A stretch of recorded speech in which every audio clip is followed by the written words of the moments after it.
Hello friends, कैसे हैं आप सब। आप सबका स्वागत है आज के मेरे नए ब्लॉग में। और आज का ब्लॉग भी मैं कांगड़ा से लेकर आ रही हूँ।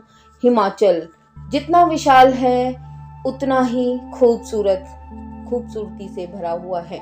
भगवान ने उसे असीम सुंदरता से नवाजा है। हिमालय जितना खूबसूरत, कितना विशाल, कितना शांत, धीर गंभीर बनकर खड़ा है। कहीं पर चंचल हो जाता है और कहीं पर रौद्र रूप भी धारण कर लेता है। उन्हीं सब के बीच में बसा हुआ है हिमाचल प्रदेश, जिसे देवभूमि भी कहते हैं। यहाँ बहुत सारे धार्मिक स्थल हैं। इनकी अपनी अपनी मान्यताएं और लोगों का भरोसा और विश्वास बहुत है इन चीजों पर। यहाँ के अपने हर जगह, हर गांव, हर नगर, हर छोटी छोटी जगह के अपने देवी देवता हैं, अपनी उनकी रीति रिवाज हैं। इसीलिए शायद हिमाचल को देवभूमि कहते हैं। उसी देवभूमि में से आज मैं ले चलती हूँ आपको धौलाधार की पहाड़ियों के तलहटी के समीप खूबसूरत देवी का मंदिर है, जिसे चामुंडा नाम से जाना जाता है। दोस्तों, आप स्क्रीन पर देख रहे हैं माँ चामुंडा की अद्भुत प्रतिमा आपको दिखाई दे रही है, तो आप भी दर्शन कर सकते हैं। माँ चामुंडा कांगड़ा में स्थित है। यह भी एक शक्ति पीठ कहलाता है। यह मंदिर हिमाचल प्रदेश के कांगड़ा जिले में स्थित है और एक प्रसिद्ध धार्मिक स्थल है। यदि हम पालमपुर से इसकी दूरी की बात करें तो यह लगभग 19 किलोमीटर दूर बनेर नदी के तट पर स्थित है। यह मंदिर देवी चामुंडा को समर्पित है, जो देवी का ही एक उग्र रूप माना जाता है। माना जाता है कि 16वीं शताब्दी में एक राजा और एक पुजारी ने देवी चामुंडा से प्रार्थना की कि वे उनकी मूर्ति को एक सुलभ स्थान पर स्थापित करने की अनुमति दें। कहानी के अनुसार देवी ने पुजारी के स्वप्न में आकर मूर्ति की स्थापना का संकेत दिया और उन्हीं के निर्देश के अनुसार जहां मूर्ति आज वर्तमान में स्थित है, वहां स्थापित की गई है। चरणों में बहती कलकल बनेर की नदी, बनेर खड्ड, जो कि बहुत खूबसूरत इसको आयाम प्रदान करता है। मैं तो सैकड़ों बार इस मंदिर में गई हूँ। इसकी सुंदरता अपने आप में मनमोहक है। तो चलिए थोड़ी सी मंदिर की विशेषताओं पर हम ध्यान दे देते हैं। आपको ले चलते हैं। मंदिर के गर्भगृह में देवी चामुंडा की पवित्र मूर्ति स्थापित है। मंदिर के एक कोने में देवी के चरणों के साथ एक छोटा सा पत्थर भी देखा जाता है। मुख्य मंदिर के अतिरिक्त एक संगमरमर की सीढ़ी भगवान शिव की गुफा तक जाती है, जहां शिवलिंग भी स्थापित है। इसीलिए इस देवी को चामुंडा नंदीकेश्वर धाम के रूप में भी जाना जाता है। चामुंडा देवी का मंदिर 51 शक्ति पीठों में से एक माना जाता है। पौराणिक कथाओं की बात करें तो जब देवी सती ने अपने पिता दक्ष के यज्ञ में आत्मदाह किया तो भगवान शिव उनके शरीर को लेकर तांडव करने लगे। भगवान विष्णु ने सुदर्शन चक्र से सती के शरीर के 51 टुकड़े कर दिए, जो विभिन्न स्थानों पर गिरे हैं। जहां जहां सती के ये अंग गिरे, वहां शक्तिपीठ स्थापित हुए हैं। मान्यता है कि चामुंडा देवी मंदिर में मां सती के चरण गिरे थे, जिसकी वजह से यहाँ पर मां चामुंडा ने अपने को स्थापित किया है। यह मंदिर लगभग समुद्र तल से 1000 मीटर की ऊंचाई पर स्थित है। मां शक्ति स्वरूप मां चामुंडा का नाम चंड मुंड नाम के राक्षसों का संहार करने के बाद पड़ा। यह मंदिर बहुत खूबसूरत है और धर्मशाला से भी इसकी दूरी की अगर मैं बात करूं तो यह 15 किलोमीटर की दूरी पर स्थित है। यह बहुत खूबसूरत है। इसकी खूबसूरती तो यहाँ जाकर ही आप देख सकते हैं, निहार सकते हैं। पीछे धौलाधार पर्वतों पर बिछी हुई पूरी हिम यानी कि बर्फ और उसकी तलहटी में बसा हुआ चामुंडा देवी का मंदिर, कल कल बहता हुआ बनेर खड्ड जिसका पानी गर्मियों में बहुत ठंडा होता है। बहुत बहुत बहुत यहाँ पर आकर मन लगता है।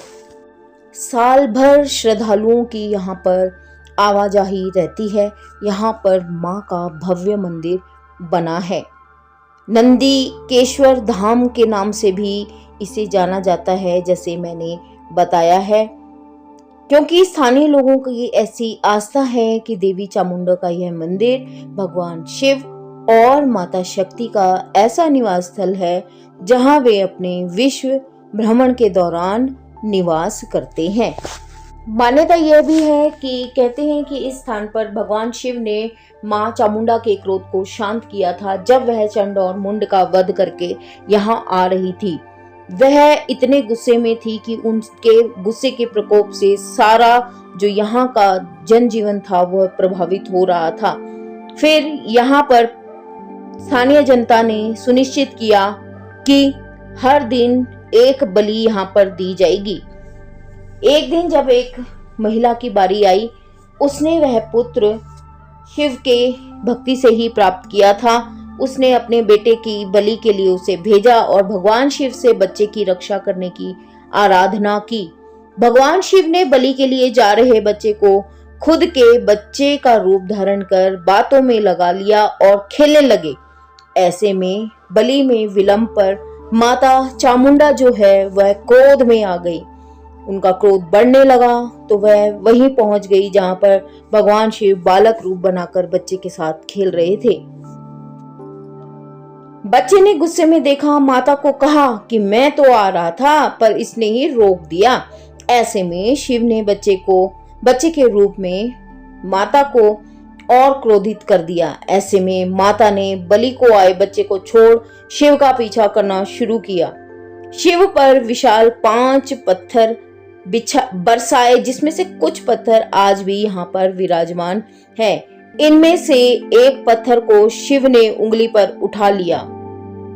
माता यह देख तब कुछ शांत हुई और समझ गई कि सामने तो शिव ही है। उन्होंने शिव से माफी मांगी।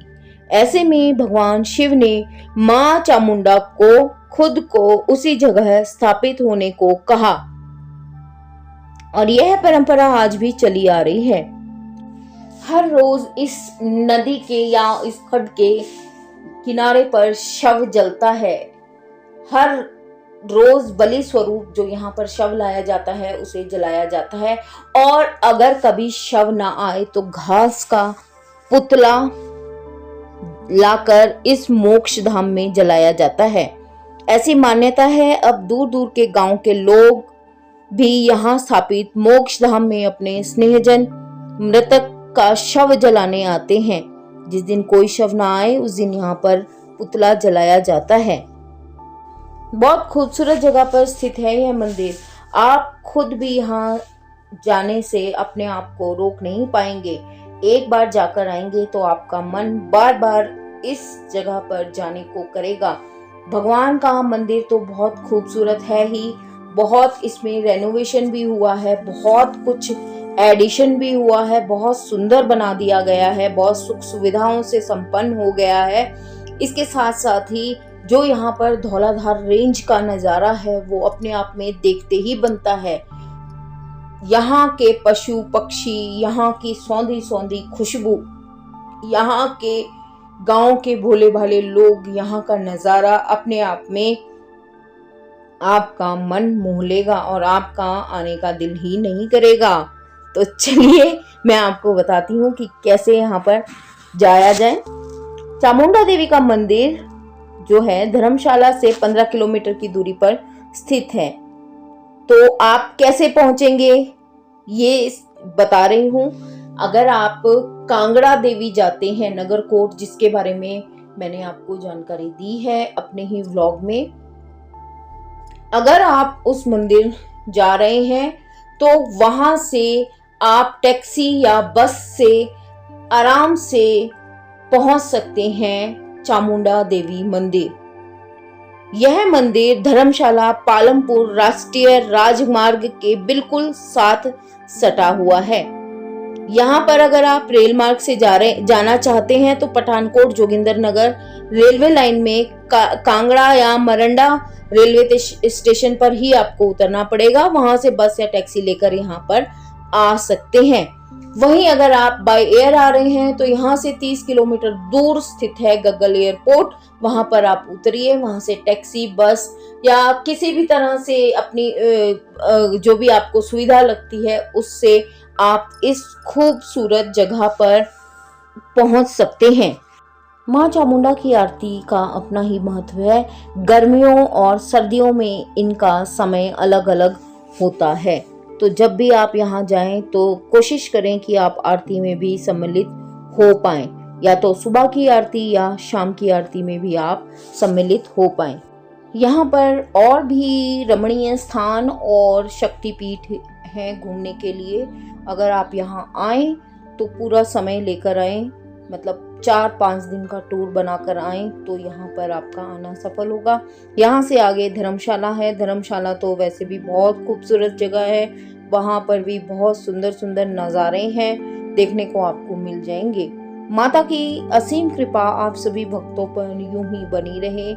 आप जरूर यहाँ आइए, लेकिन यहाँ आए तो पहले ही बुकिंग करा लें। होटल यहाँ पर हैं, होटल धर्मशाला में बुकिंग करवा कर आए। नवरात्रि में आने से बचें क्योंकि बहुत भीड़ होती है यहाँ पर। यहाँ पर शक्तिपीठों के दर्शन के अलावा और भी खूबसूरत स्थान हैं जहाँ पर जाकर आप घूम सकते हैं और आराम कर सकते हैं। तो दोस्तों, कैसी लगी आज मेरे द्वारा दी गई जानकारी? अगर जानकारी अच्छी लगी तो आप जानते हैं कि आपको क्या करना है। आपको प्यारा सा कमेंट एक मेरे कमेंट बॉक्स में करना है, क्योंकि कमेंट बॉक्स आपका अपना है। तो जो आप प्यारे प्यारे कमेंट करते हैं वो मैं पढ़ती हूँ और मुझे अच्छा लगता है आपके कमेंट पढ़ना। तो प्यारा सा कमेंट कीजिए, और जो न्यू है मेरे चैनल पर उन्हें भी एक कमेंट करना है और एक सब्सक्रिप्शन देना है, क्योंकि वो फ्री ऑफ कॉस्ट है दोस्तों। तो मिलते हैं इसी तरह की जानकारी भरे ब्लॉग में। तब तक के लिए इस चैनल की होस्ट और आप सबकी दोस्त मैं शिमला ब्लॉगर दीपशिखा चाहती हूँ इजाजत। बाय बाय दोस्तों।